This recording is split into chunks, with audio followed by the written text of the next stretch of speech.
It's time to step inside the Octagon with your host, Ike Feldman.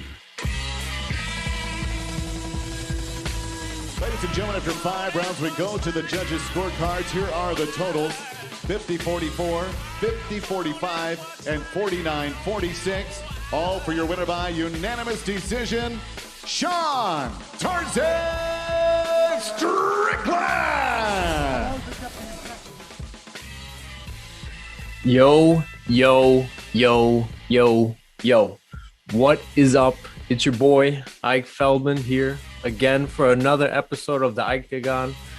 IKETAGON.com, Twitter, Facebook, YouTube, Instagram, Periscope, OnlyFans. We're covering all the bases. We're making it around all the bases if you catch the reference. Well, what's up, everybody? A lot to talk to. Whoops.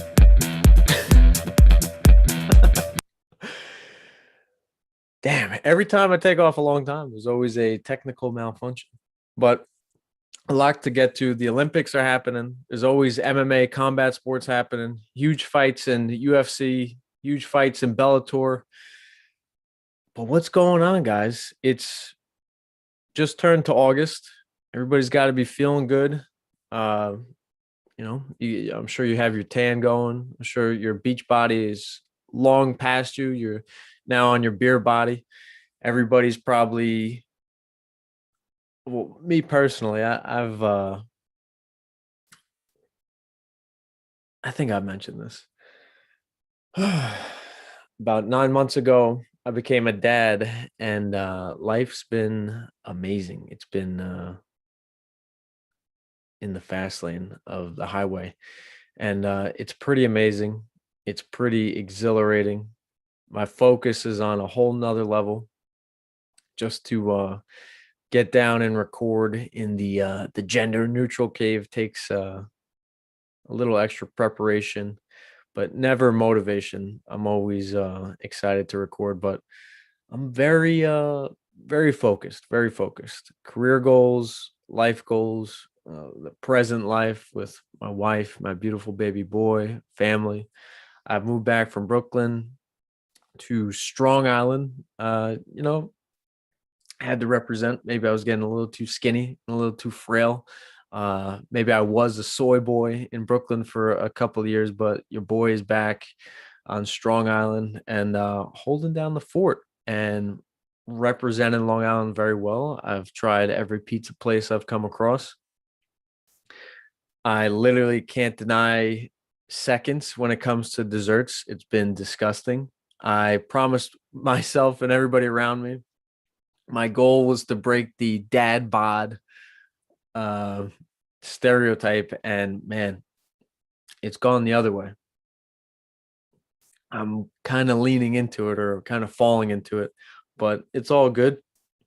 I enjoy being a dad and losing an ab or 2 or 5 and representing the keg. Shout out to Gary Reef, former college baseball teammate. He represented the keg very well. He he said he would show up just drunk to practice. No joke, wearing a pea coat, and under a pea coat he had his uniform. And my boy Milton always joked, he'd be like, "Man, Reef drinks a lot." I'd be like, "Yeah, that's baseball. That's what you do. You drink a lot and you play baseball." And he's like, "Oh, so the more you drink, the better shape you are." So, needless to say, I'm in excellent baseball shape right now. I'm sure some MLB athletes and college athletes, and now the Olympian baseball athletes, are taking their diet a little more serious. I'm sure they're not drinking that much in Olympic Village, but a lot to get to. Simone Biles, everybody's got their take. I feel like I'm in hostile territory for most of my takes on Long Island. If you guys don't know, Long Island is Strong Island, but there is a mix of everything on Long Island. The stereotypes for Long Island are either you're rich and you're related to a Gatsby or a Vanderbilt, or you're blue collar, you train MMA and you eat a lot of pizza and you're on steroids. So I try to find the in between. I respect both. Again, we have the toughest mofos in the sport of mixed martial arts, in my opinion. I have to always reiterate this because I feel like you guys forget Chris Weidman, Matt Serra, Ally Quinta, Aljamain Sterling, Pete Sell, Matt Frivola, Dennis Bazooka, John Vellante, some bad mofos and bad mofos from around the world, like Marab Davalishvili. Uh,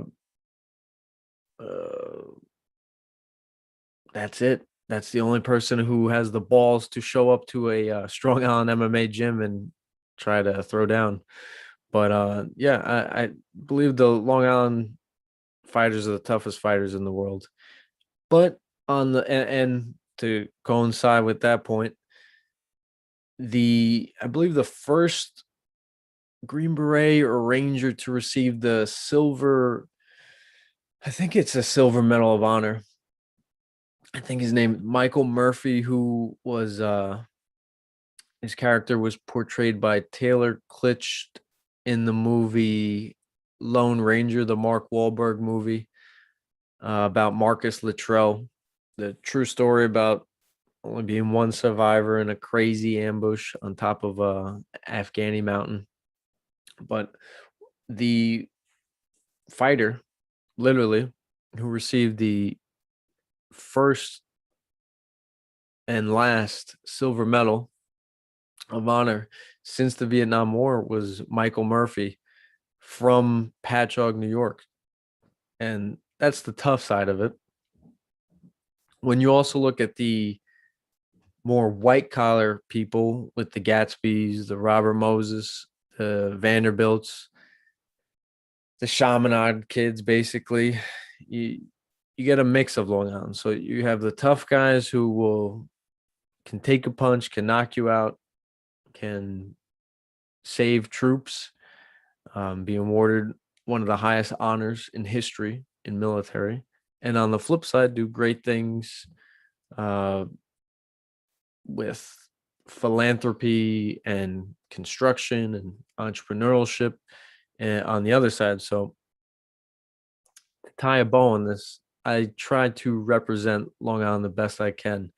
And it's been a minute. 5 years. I feel like some families and friends, y'all must have forgot. Yeah, I went to Brooklyn. Yeah, I'm a little bit of a soy boy. Yeah, I like organic food. But your boy is tough. Do not forget this. So my point is, I don't know.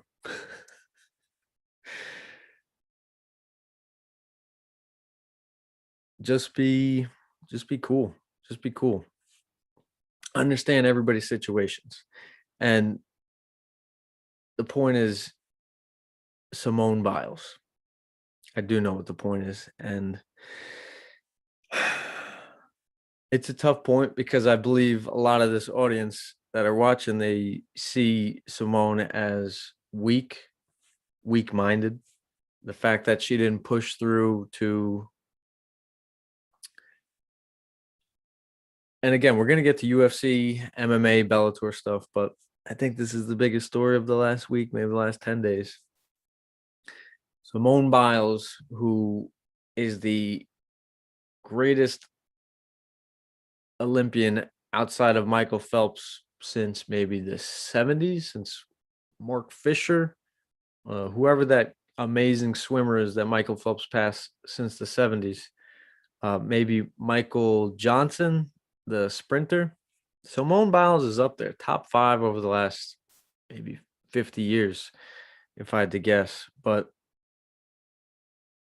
gotta put some respect on her name because she deserves it. Not only because of her Olympic prowess for the gold medals and everything, but if she says she's had enough, that's okay. If she says that she's reached her breaking point, that's okay too. I mean, I feel like everybody forgets that Michael Phelps, him letting off some steam was him smoking a bong and getting caught in some college dorm. And maybe these Olympic athletes, they don't get a college experience or a time to just be kind of idiots or goofballs, smoke weed, drink like idiots, throw up, because there is a lot of pressure on them, not only from themselves, but from teammates, coaches, sponsors, family, friends, their town. Everywhere they go, they are basically known as the golden child. And some of these Olympian gold medalists are friggin' teenagers. I think Simone Biles won her medals when she was, oh boy, we got a hotline call. Again, the number 646-820-9848. I don't know who the hell is calling right now. Oh man, if it's my friend, I'll kill somebody. Don't prank me or prank me. Either way, I don't care. Or give me a call to disagree. I don't know why it's not showing up. Yeah, maybe we'll play the voicemail. Hopefully it's nothing too dirty. But yeah, I think nobody can really put themselves in her shoes. And Michael Phelps can't even put himself in her shoes because he cracked. And I can respect Simone Biles for knowing when enough's enough. Maybe she's avoiding the crack or the mental breakdown and before she does something stupid. And I think we should honor that. We should really respect when an athlete or a public figure says, I've had enough, I need a break. And I respect that. A local boxing expert named Dan Canobio, his brother Nick Canobio owns Triton Fights. I'm sure Long Islanders and New Yorkers have heard of the excellent amateur and sometime professional fight league. The Canobios do an excellent job running that broadcast and running that organization.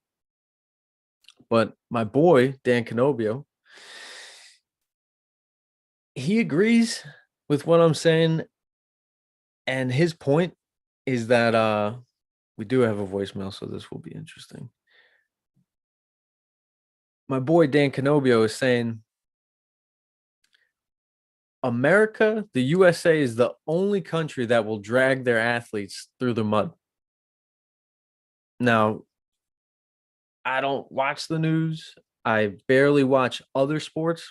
My sole focus is literally on trying to study and deliver the best version of combat sports I can. And I really don't care about politics, outside stuff outside of MMA. My bubble is a beautiful bubble.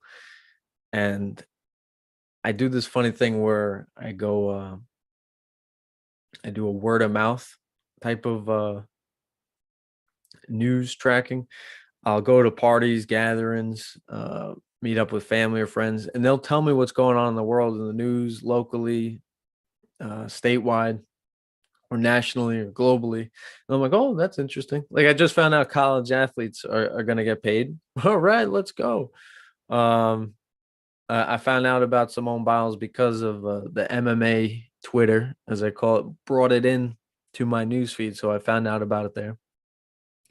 But I'm generally, my newsfeed is just MMA and some bitchin' Met fans. But that's generally it. And you guys should try it. Try a week. I dare you. Do the Ike challenge. Do 1 week where you only receive the news by word of mouth. It's pretty refreshing. I see on other people's phones where they get notification from I won't name any publication so you guys judge one side or the other, but boom, boom, boom, boom, boom. And they'll be like, hey, I found out. I go, I know you did because you receive every freaking notification from every news outlet. Turn off your phone and your notifications. Like, holy moly, like you're stimulating your mind in so many ways. And I translate this forward into how I am trying to raise my son, not to overstimulate, but not to understimulate, because I tried early on to understimulate. And then he saw someone, he was like, ee! was like, no, oh crap, maybe he should be around some other people. Maybe he should watch a cartoon or two. But I believe in balance. I believe in balance. Keep things balanced. So I'm trying to find the balance of being a Long Island tough guy and also being a Long Island intellectual, if I could pronounce the word. So back to Simone Biles and patriotism. It is true what my boy Dan Canobio said, that the USA will be the only country to drag an athlete's name through the mud. My father's Israeli, my wife's Macedonian, and my wife's like, "Did you hear we got the silver medal in Taekwondo?" My father doesn't know how to send a text, but he can send an email of an attachment article, letting me know that an Israeli won a bronze medal in Taekwondo. I mean, I guess my kid's gonna be really good at Taekwondo, but it's oh, here we go. Call from. To accept, press 1. To send a voicemail, press 2. We figured it out. We got our first caller. What's up, and what's your name? Where are you from? What do you want to talk about? Hey, my name is Bert. Just watching the old live stream right now. Doesn't seem like you're quite synced up to talking to me right now, so it's kind of fun to see you navigating on the old the computer screen and talking to me at the same time. But just saw you talking about the Olympics and raising the old kiddo and not trying to overstimulate, but you also can't understimulate. Find that balance. You know what I'm saying? 100%. I tried to avoid any screen possible. I'm like, what I could be. What other entertainment does he need than me? And apparently he needs a little more entertainment than me, but not. I'm not one of the parents who is throwing a phone at my son if he's in the stroller, if he cries. Luckily, he loves nature and looking at things and observing things. But I know some parents, they chuck a phone like a frisbee at their kids to shut them up. But I'm glad you see my point of view, Bert. Oh yeah, pretty much. I learned from like some of my wrestling coaches in high school. They were father and son wrestling coach duo, and the father was a math teacher as well, and the son was as well, and the son went through when he was growing up, they didn't have a TV in the house at all. This is maybe in the 80s, something like that. So it wasn't that long ago. And we asked why he did that. He's like, I want to make him bored so he'd create his own games and kind of, just be creative and actually like work his brain and everything. And and then later his son ended up going to Harvard, but he was like doing college math around like 7th grade and stuff. So he's like a genius. And he also happened to be a 3-time state champ in New York State. Was his best friend Ben Affleck? Yeah. Yeah. Yep, that's him. He started just figuring out equations on the board now. I'm just kidding. Yeah, I'm just kidding. He started out, at the high school as a child janitor, figuring out equations on the board. But yeah, I think a guy I was working for the other day, he's telling me how he doesn't have his daughter on like a television or like a phone or at all, but it's occasionally he's like, all right, I need her to be like in this one spot and not wander off. So we were at a job site actually, and he was about to stop in real quick and head out with his kid, but he had to stop by and do a little extra work. So he gave her his phone, and she was just glued to it right away. I'm like, damn, that's crazy. He's like, yeah, it's like I never break out like any sort of like media like this unless it's like really necessary where I can't let her do her own thing like in a safe environment. So seems like he has it kind of balanced out a little bit, but hey, what do I know? I've got no kids. I just got 2 dogs. Hey, you're always practicing. That's what I say. You're always practicing to make some kids, right? Oh, yeah. always practicing, to be responsible, always learning, and everything kind of transfers from one area of life to the other. But just trying to be nice to people, observe how they do things, because everybody has their own way. There's not one way to do a particular thing. Some are more efficient, but so just always trying to also be humble. And I'm seeing you laugh on the screen now. I wonder if we're talking on there. Well, Bert, do you have time? Oh, yeah. Can I ask you a question? Yep. Do you have time for a question? Yeah. Oh, of course. I'm just sitting here eating some ribs. You seem like that sounds delicious. Is it the sides matter? Do you have mac and cheese on the side? No, it's actually like a Vietnamese salad. My girlfriend, she's half Cambodian, half Vietnamese, and we just saw her family, and I just left their house yesterday, and they gave me a bunch of leftovers. So nice. Just snacking away. Yeah, it's great. So, I'd share some with you, but a little further away. I'm out here in Los Angeles. All right, this is kind of sidetracking, but can you describe the sauce or the rub that's on the rib? Is it like a sweet and tangy? Is it sweet and spicy? Give me something, man. I've just started a diet today. I'd say a little bit of sweet and tangy. It's not like, it's probably just like the perfect amount of sweet and a mellow tang. So it's just like it doesn't really hit you. It's like, oh, this is really good, Just like I don't know. You want to go somewhere and be like, oh, it's like the honey freaking sriracha flavor. It's just like, very solid, sweet, mellow tang rub, I guess. But wow, is that your question? Yeah. I mean, you went into depth, Mr. Bert Ramsey.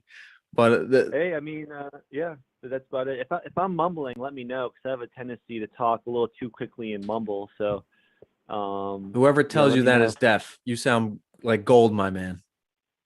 Oh, my man. Thank you. I appreciate that. You sound like gold. Simone Biles is gold. So this is the question that I want trying to segue into it. So you seem like a very introspective guy, a guy who can see both sides, a guy who is well experienced in many facets of life. So in terms of sport, in terms of women, in terms of everything, man, I respect you. I don't even know you, and I respect you. So let me throw this question on your plate, and I hope it will be as tangy as those ribs. So ooh, I'm sure you've seen what's going on with Simone Biles. Is it fair? Is it not fair? What's your take? I don't think I know too much about it. I've heard like a few hot takes on some podcasts, and I think one news segment, but I mean, she's been doing it since she was like in the Olympics since she was a teenager, right? She has like a few different gold medals, I think. And she's 24 now, right? I think. Spot on, man. Spot on. Yeah. So I just maybe think could be a combination of things of like maybe stress from doing it for so long, maybe do COVID stuff, maybe she's not interested anymore. So it could be like a ton of those things, but we don't really know, or might not ever know for sure. Then it's also the take of like, oh, it's unfair for her teammates, because it's her points go towards the overall team standing and everything, right? And do they already finish all their competing for that category? That's the craziest part about this. Nobody even cares. They just want to spit, as you said, hot takes, and nobody really cares. That's why I think it's just lazy radio, podcast, TV. If people are spitting at their own athlete, a fellow American, I think it's silly. It's like we should understand and want to learn more. Nobody's even asking her questions, trying to infiltrate her mind, like, because this could be a lesson for, I think, further generations and teenage girls who are in sports, maybe deal with stress. I think it's lazy and it's an arbitrary take to just say that she's mentally weak. It's like whoever's saying that cannot compare. Michael Phelps is maybe the only person who could say that, and he still broke under pressure and got caught smoking weed. And I don't think it's a big deal, but it shows you that maybe they were too focused on training and never experienced life outside of the hard daily grind of training. And I think we should understand or try to understand what Simone's going through. And people aren't. Yeah, I mean, I have no idea what she's going through, but I've heard that she's been in it for years at like, the highest level. And, I don't think she ever really had a childhood either, so that's tough, like you've seen child actors, stars, whatever, they get Exactly. to like the 20-year-old range and they start to kind of, struggle with mental health, so I mean, I think mental health is super important. Everybody is struggling in their own ways, but and then I think some people might sometimes use it as an excuse within stomach. I don't know. Like everybody's different, so I think you have to respect somebody when they're struggling mentally. And even though it's like, every 4 years it's one competition, but it's like, all right, well, maybe it's just terrible timing for everything, that she's going through. And so who knows? I mean, there's more to life than freaking competitions like that. I mean, who knows? Like she could just, retire now and then just be like a badass coach if she wanted to, or just maybe just retire and do something completely different. Like it's not anybody else's business what she does really, unless, you're investing like, as a coach. You're right, cool, whatever. Like it's your business, but you have to respect what she wants. So like if she wants to go a different route, you have to say, okay, that's what you want. That's your life, So it's, I don't know, it's all complicated, but in the end of the day, as a friend of mine, Milton, says, in the end of the day, man, you just gotta do what you love and and just be happy. Well, hopefully Milton is doing what he loves. Bert, I mean, spot on, man. Is this Bert Kreiser, man? This did you just drop into the octagon? Well, Bert, I love your specials. I mean, I don't think you're running any laps anytime soon or doing any back handsprings, but Mr. Bert, dude, enjoy your ribs. I appreciate the call, seriously, and thank you for the perspective on it. I think I threw it up and you dunked at home. And shout outs to college athletes getting paid now. I know that I know, right? that's It's pretty so cool. I mean, because college sport alone, like if you're fully doing your schoolwork and your sport, like you can't work. So it's like, oh, like might as well make some money off it. People want to actually like kind of like use you, like, oh, to sell more tickets or whatever, or I don't know. It's like we're getting smarter day by day. People are getting smarter, man. Day by day, day by day. Bird, I hope you could call again, man. I'm going to try to do this every Monday at least, just to recap the craziness of the fight weekends and what else is in the world. But thanks for the call, brother. I really, really appreciate it. Yeah, man, love the show. I just happened to pop on my YouTube and happened to see you're going live, so I thought I'd watch a little bit and then just give you a little ring. So maybe I'll be calling again in the live show if I can. We'll try to make that work. There you go, guys. I appreciate it, Bert. The first live caller of the Octagon, Bert Kreiser. Oh my gosh, I love his specials. Tom Segura, Joe Rogan, Brendan Schaub, they're Theo Vaughn. They're all in that West Coast Mafia, and now for Joe Rogan, that South Down Mafia in Texas. But Bert Kreiser calling. Wow, I made it. I could end the show now. So, but seriously, guys, Bert hit the nail on the head. We don't know what's going on. We should ask more questions. We should be less lazy. We should be more in tune, ears up, mouth shut, and listening. I know I'm a victim of being lazy when it comes to takes and not trying to understand things. I really tried to give all my MMA fighters the benefit of the doubt. I mean, since 2018, it's been extremely hard to defend one fighter in particular in Conor McGregor. He comes out again. And it's funny, I mentioned 2018. That's when he fought Khabib Nurmagomedov, UFC 229, October 2018. And since then, it's not been pretty for Mr. McGregor. But I'll hold off on that for about 10 minutes. I want you guys to learn more about a fantastic service. This is obviously for local people, Long Island, New York, Queens, Brooklyn, maybe Connecticut. Maybe they'll take the ferry there. But are you guys looking for parties? to be held in your backyard, in the confines of your beautiful backyard, but the sun is beating down, you're freaking melting. You're saying, damn it, honey, when are we going to get a bigger umbrella, bigger tarp than 4x4 or 6x8? Well, my boy Joe from Long Island Finest Party Rentals has your back and your hat and the top of your head from getting burned and getting skin cancer. So give my boy Joe and Long Island Finest Party Rentals a call at 631-314-2863. They always run promotional codes, 10% off, 50% off, 15% off, not 50. That would be crazy. I'd get screamed at for this promotion. But again, give them a call, 631-314-2863. They got you covered. They can even fill your belly. They got slushies, popcorn machines, cotton candy machines. If your kid's being a pain in the ass and he's just hopping around, have him hop around on the jump house, bounce house with the water slide. Make sure there's water. You're going to get skin burn on it. Great equipment. If you don't have any kids around and you're getting your drink on, you could throw some alcohol in the slushy machines they have. Or you could get your dance on and you could do it under the lights because every tent comes with lights. You can also add sidewalls. There's tables, chairs, linens, covers for everything, and a dance floor. Again, if you're feeling groovy. It's an awesome company. They have, knock on wood, they are 5 for 5 in Google ratings and stars. They're killing it. The company's flourishing. Good luck getting a tent if you do. But again, call if you're looking to end your summer, your August, your September, all year round. Actually, they have heaters in the winter, but give them a call, 631-314-2863. Tell them Ike Dagon sent you, and I don't know, they'll give you a pat on the back or something.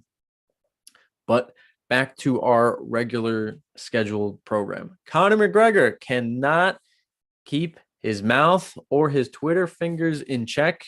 If you guys remember, UFC 229, Khabib Nurmagomedov, the big press conference at Radio City Music Hall. I was there. Conor McGregor attacked Khabib up, left, right, down verbally, every way he could. Attacked his religion, his country, his father, his management, his style of fighting. But about 7 days later, Khabib did all the talking with his fists, and then he jumped the cage and decided he had a little more energy and wanted to go after Conor McGregor's team. Conor McGregor will still not let Khabib out of his mind. Baby, come back. Woo!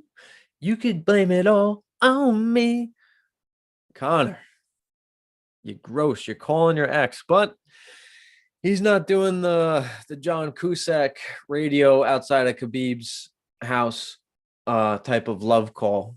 He is being nasty. It's a nasty breakup and it's a nasty ex. And I'm so happy. And I told you guys,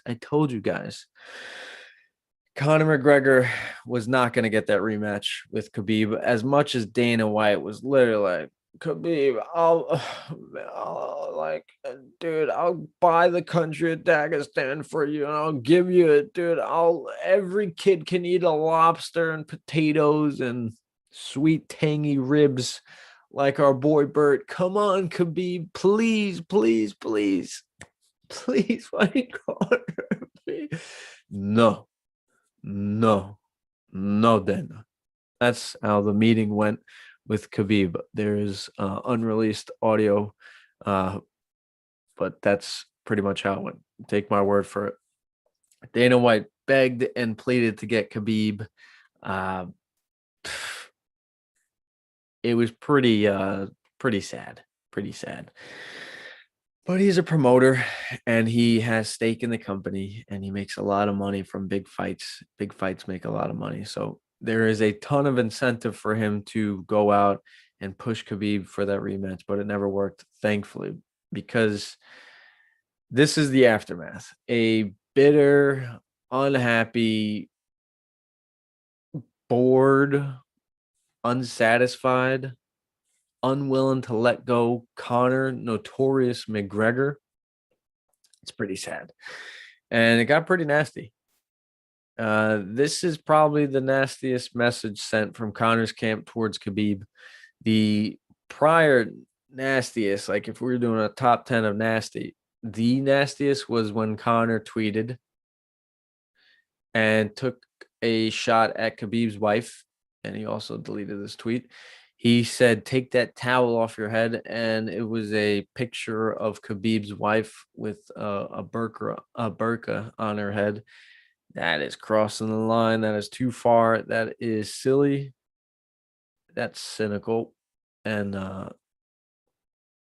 you had your chance. You had your chance to fight Khabib and beat Khabib, but you didn't. And you're just coming off worse and worse and worse. I had this foresight that maybe Conor McGregor could be the Muhammad Ali of this era, where he creates a union and fighters act, but it's hard to be a leader if you can't even follow the rules. Ooh, while that's good, I really don't care about how that sounds, because it's what Conor McGregor tweeted was pretty crappy. Khabib's father, Abdul Nurmagomedov, passed away because of COVID-19 complications last year. The fight against Justin Gaethje for Khabib was Khabib's last fight and his first fight without his father giving him any advice or overseeing any of his training. And Khabib promised with his mother he wouldn't fight after that. He's kept his word. He's now training and just being a supportive teammate and doing bigger things than fighting. And I definitely commend Khabib for it. And now Conor loses to Dustin Poirier, UFC 264. Khabib tweets. You could say this is poking a little, but Khabib tweets, "Good always defeats evil," insinuating that Conor McGregor is evil. And Conor McGregor did take shots at Dustin Poirier's wife, crossed the line again, made it very personal again. Again, very similar to the Khabib fight, where he seemed like he was trying to fire himself up, trying to light a spark that maybe wasn't there. And then Conor McGregor, about 2 weeks later, tweets, "So is coronavirus good and father is evil?" He's saying that if good always defeats evil, coronavirus is good, and your father was evil, and your father was defeated when he died. Ouch. Let that sit for a minute. Ouch. That's not good.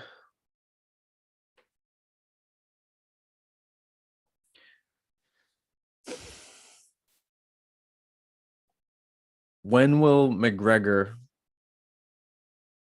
I don't know, appreciate the things he has, all the money he's making, all the opportunities he gets, the doors that have opened? He seems like he's spitting in the face out of everything he's granted. Like maybe he's rubbing that genie bottle a little too much, and it's all gonna fall back on him. And this is all self-sabotage if it does. And it's sad, because you wonder where things start, where somebody, a fighter or athlete of his caliber, is at the top, and then something gets involved and the snowball effect happens. Well, this isn't a good start.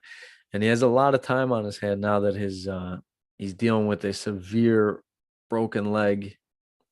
He had a lot of time to think about past fights and future endeavors. And again,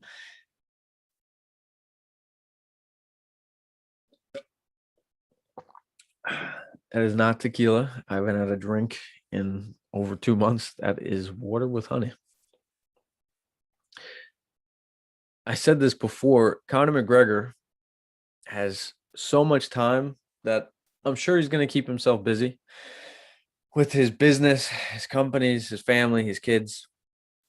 But when there is 10, 15 minutes, when he does have that alone time once a day, once every 3 days, or once a week, because again, guys, he's Conor McGregor. He has a lot on his plate, regardless of competing athletically. When he does have that time to kind of reflect, is he happy with the person that he sees and thinks of? Probably not. He'll probably fill that void with more endeavors, more business. And you just hope he learns from it. And if he does come back, you hope he's wiser, kinder, and more appreciative of everything that's come into his life. So, Conor McGregor, what can I tell you? I wish I was telling you guys more news about him doing great things. He's rehabbing. He's got his goals and plans on the horizon, and this is what he wants to do. This is what he's going to do. But instead, it's just more negative news. So let's go to actual fighting. UFC Vegas 33, Sean Strickland, Uriah Hall, your boy predicted exactly what would happen. Strickland would use that fundamental striking. I call him Mr. Fundy, the Tim Duncan of MMA, and would march down Uriah Hall, the more dynamic striker, more talented striker in terms of variety of strikes, spinning attacks, crazy leaping kicks, devastating knockouts, highlight knockouts. You would be like, man, this guy, is he Anderson Silva? Is this guy Israel Adesanya? No. Uriah Hall is a fighter that has not and may not ever catch that wave of purity in terms of connecting his mind, body, and soul. And I hope he does, because he is a local New Yorker, but also because he seems like a really good guy. He seems like a really in-tune guy, really humble guy, likable guy. You see him hanging out with Kelvin Gastelum.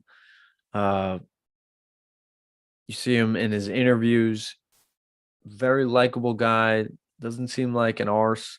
Seems really cool, laid back. And the frustrating part is that he hasn't connected the parts of staying focused and using his ability and letting things go. It always seems like he's kind of holding back. And Sean Strickland is the wrong guy to hold back, because Strickland just kept marching him down, up and down, strikes, engaging in body locks and clinching and going for takedowns. Beautiful pressure, beautiful game plan for Sean Strickland. He is now one of the funnest fighters in the UFC's middleweight division. He's cracked the top 10, no doubt. Hall was sitting at 8, so usually they flip-flop spots. Sean Strickland was at 11, so Hall will be at worst number 8. Maybe they put him even higher, but ahead of him, 7, 6, and 4 of fighters who aren't matched up with anybody. Darren Till, everybody knows that loud Brit. Scouser, Scallywags, Jack Hermanson, and Marvin Vittori. So Sean Strickland, a very exciting fighter, and the new bully of the UFC. He says if he wasn't fighting, he would be doing meth in a trailer. Okay, you got my attention. Let's see what you can do next. So Sean Strickland puts on a beatdown. Your boy predicted it exactly. If you were doing a betting line, you would have made $330 with a $100 down payment. So I've been making you guys a little cheddar, some money to spend on your girl, your guy, to get your dad bod going, whatever you like. But yeah, great game plan by Sean Strickland, and it's going to be exciting to see what he does next. The best feel-good story of the weekend is coming up next. But first, for all you New York City, Long Island, upstate New York folks, people looking to get stuff done, renovated on your house, DiPaterio Contracting Incorporated has got you covered. And they got me covered. They're going to be doing work on my roof. Whoa. It's an act of God to have them work on my roof. I'm very thankful for them. They are fast. They know what they're doing, well experienced. If you guys want to have a whole house gutted, they're your people. They're very skilled. They're very fast, efficient, affordable, everything you want. Get a hold of them, especially if you're located in the upstate region. I am on Strong Island, as I mentioned, but they are making the commute for me. So I respect them, and I'm sure if you guys are in need, they will make the commute for you. You can reach them at 914-409-7060. Tell them the Ictagon sent you, and you will get another pat on the back. Again, DiPaterio Contracting. Google them, look them up, give them a call if you need any work. If you just want to talk, they can talk. I'm sure you'll be wasting their time because they're extremely busy. I can barely get a hold of them. But that's because they're doing so much. It's pretty awesome to see the business just soaring. Follow them on Instagram. I'm pretty sure they have an Instagram and a Facebook. They have trucks. They got manpower or woman power, and they're ready to do work and renovate for you. Again, DiPaterio Contracting Incorporated. Give them a call, 914-409-7060. Tell them the Ictagon sent you. And hopefully they'll maybe give you a hug on top of that pat on the back. So the best feel-good story of the weekend, AJ McKee strangling a pit bull. Holy moly. Now, I've heard some cheap shots with the pit bull. His name is Patricio. I want to say Fieri so bad.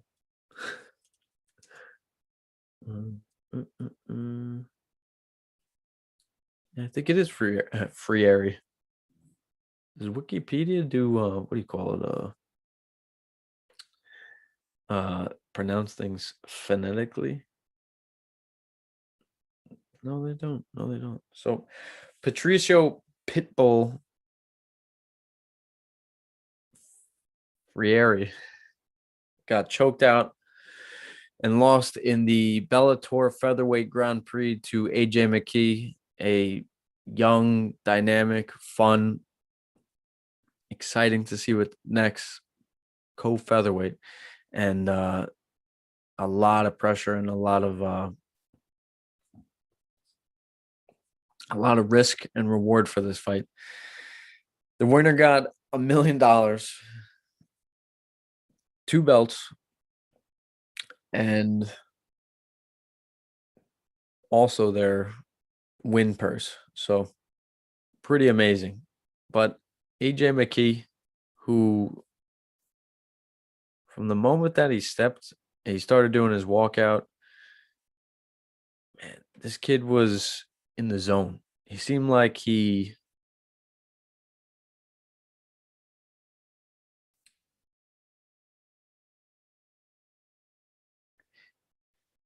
found his groove, like it was his night, and he was fighting in his home state. I believe he's from Long Beach. It makes sense. He walked out to Snoop Dogg. Ain't nothing but a G thing. And man, it was very special. From the walkout to the glove touch to the stare down to the performance, it was his night. And Patricio Pitbull Fieri was not doing anything that was going to stop that momentum. It was beautiful. AJ McKee kind of fainted, and then just found the perfect spot to throw a beautiful roundhouse kick to Pitbull's neck and ear area and just sent him stumbling back to the cage after a flurry and an uppercut that found its home. AJ McKee locked in a guillotine, and for a brief second, Pitbull goes out, very similar to the Ben Askren and Robbie Lawler fight, UFC 235, where you just see an arm go limp for a second. That means fight's over, and the rest is history. Now, for those of you that don't know, Patricio Pitbull is also the lightweight champion. So featherweight is 145. That's what these two just fought out this past Saturday for Bellator 263. But Pitbull is also not Dale Pitbull. Patricio Pitbull is also the 155 champion. So a champ status for him. Not anymore. AJ McKee, I think it makes beautiful sense for him to just step up and challenge for the second belt. I think that's easy matchmaking, and it's it'd be fun. I'll watch it again. I want to see how both those guys hold the 10 pounds. Was Patricio compromised because of the steeper cut? Is he naturally a 155er? AJ McKee, who is a tall, lanky fighter, 5'10", who cuts to 145 pounds. That's pretty tall. Is he going to fill into his frame nicely? Is he going to stay at 155? Could he be the next big thing for Bellator? We will see. The post-fight speech was extremely touching. And let me see if I can find it real quick. I probably should have looked this up before.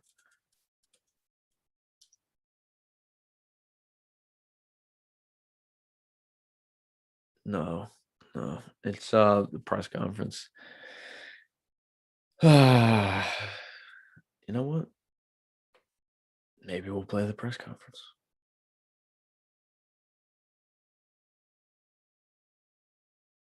You've envisioned for a long time, and as you sit up there right now, I mean, does it feel as sweet as you expected it to? Is AJ McKee. Yeah. It's been 22 years in the making, so man, to do it the way I did it, I said I was gonna do it in a stylistic fashion, you know. Done in one. When I rocked him, I was just like, that's it. I just knew it, you know. After the head kick, I hit him with that uppercut, and I don't know. I saw him quit. He didn't need it anymore. But like the ref says, don't stop punching until I tell you to. You Shout out to 50.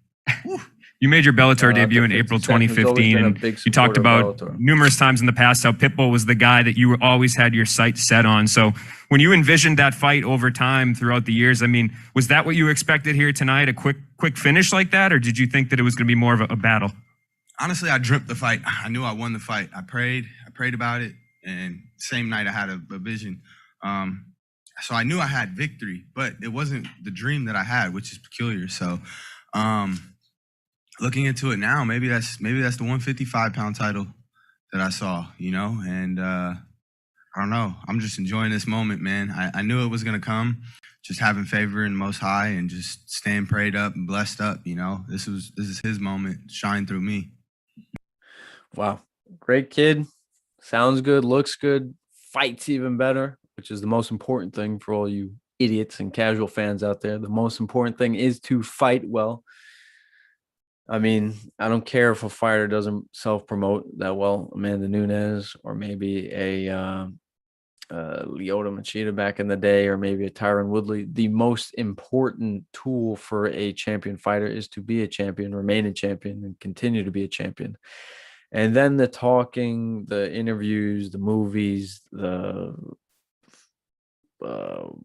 whiskeys come after that. The most important thing is to fight and win. And this kid seems like he's doing the right thing. And it'd be cool to see the rematch at 155. You guys heard it. He's already hinting at it, that he saw it in his dream.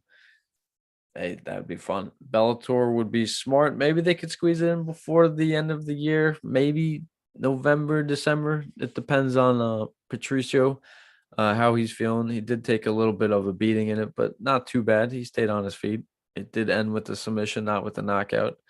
But yeah, maybe December. That'd be a fun fight. I think it would be the biggest fight of the year for Bellator, but I would definitely tune in for that. So the last thing I wanted to get to, Jorge Gamebred Masvidal. Holy moly, does this man have options?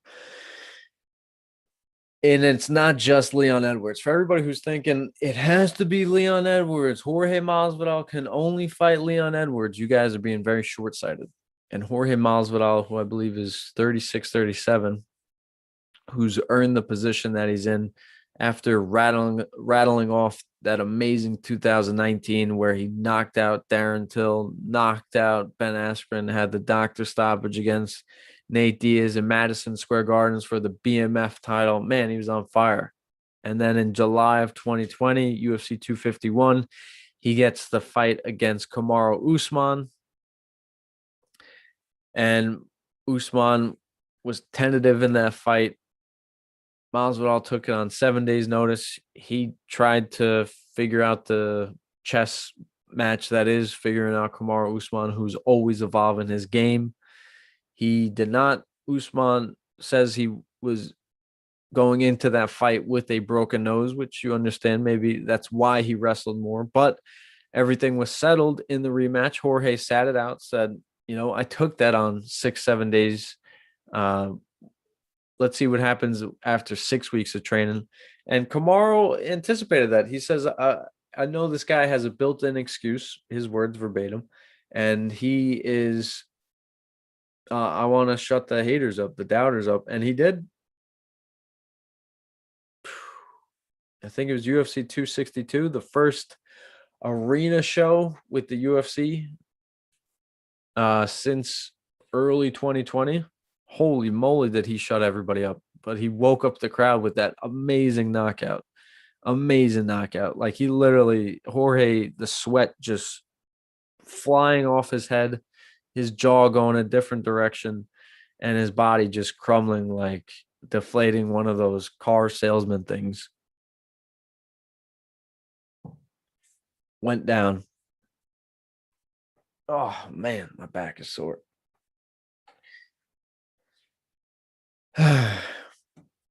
But yeah, I mean, I'm sure Jorge's doing a lot better right now. And he's sitting back and waiting. And I'm sure the UFC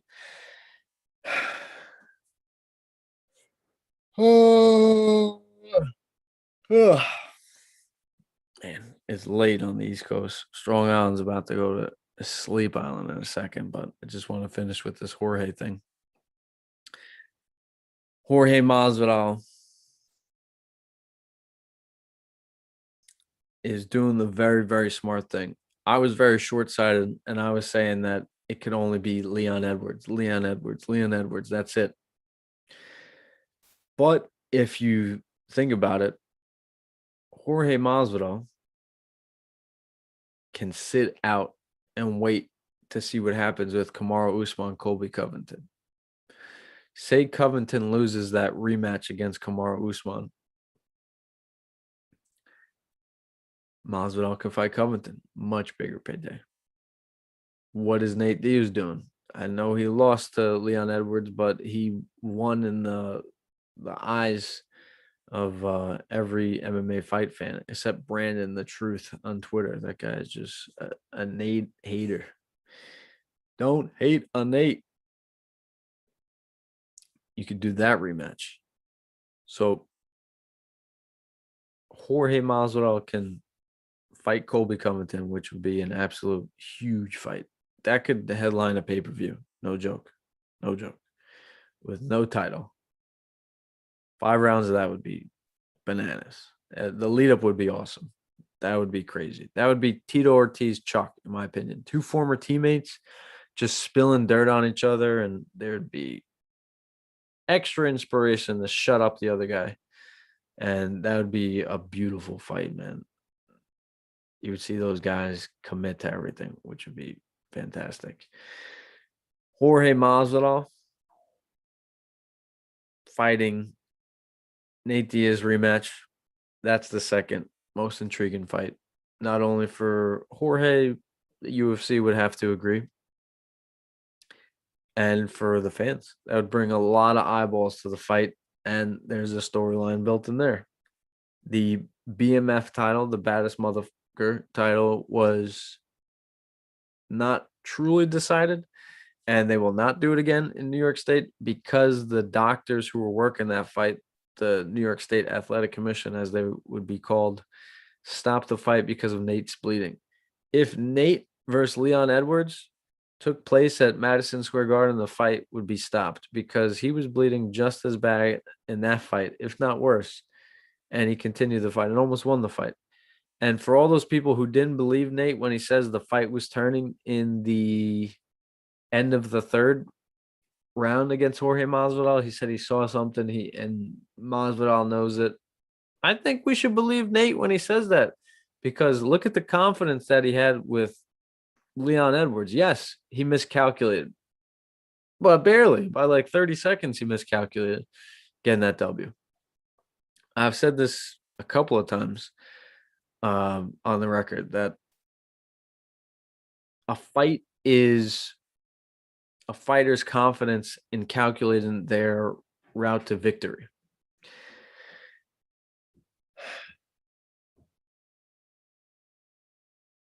Nate knew something that we didn't against Leon Edwards, and it's having that slim slither of faith, confidence, will to know that you believe you can win.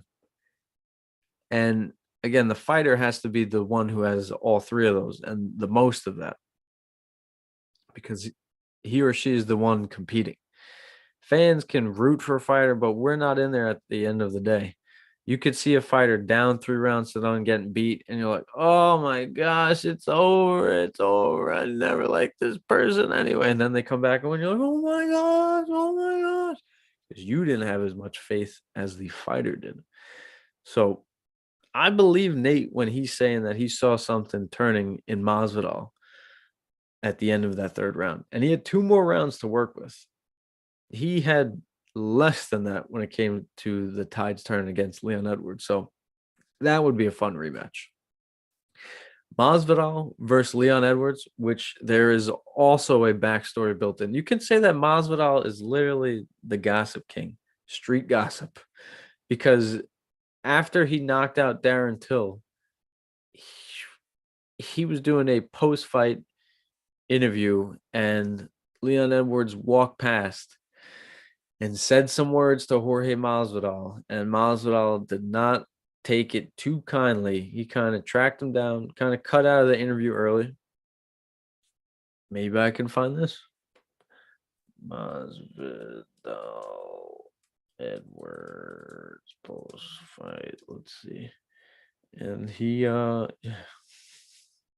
think I found it.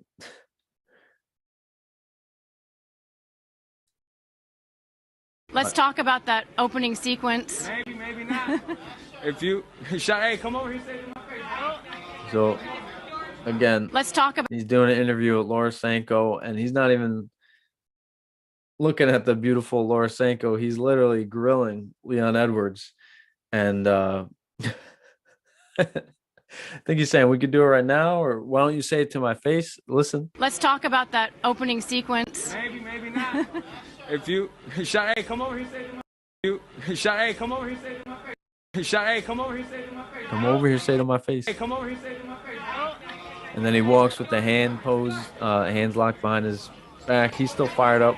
And he throws about 3 or 4 strikes and pieces up, or 3-piece and a sodas up Jorge Masvidal. Leon Edwards, and kind of dips. And he said it was very scary to get out of that scenario, because for those of you that don't know, Leon Edwards is a fighter representing the UK. And this fight was following knocking out the UK's golden child and Darren Till in the UK. And then he's piecing up another UK fighter, a lesser known fighter, but still a UK fighter. And man, Masvidal started that beef. So he's got the incredible backstory with Colby Covington, the MAGA fighter. As you guys will see it get ramped up again. I believe Colby and Usman is official for UFC 268 MSG NYC. Let's go. I will be there. And you have the BMF fight, the rematch, which was originally at MSG NYC. And then you have the Leon Edwards fight, which was in the UK. So I think Masvidal is sitting good. He does not have to bow or bend the knee to the UFC and take what they give him. He is still a hot commodity, and he could be one win away from another title fight. If Colby wins, say Colby, it's not out of the realm of possibility. Say Colby beats Kamaru Usman. Yeah. The trilogy is there. That'd be fun, I'm sure, because then you get the Colby talking a lot more crap with the victory under his belt.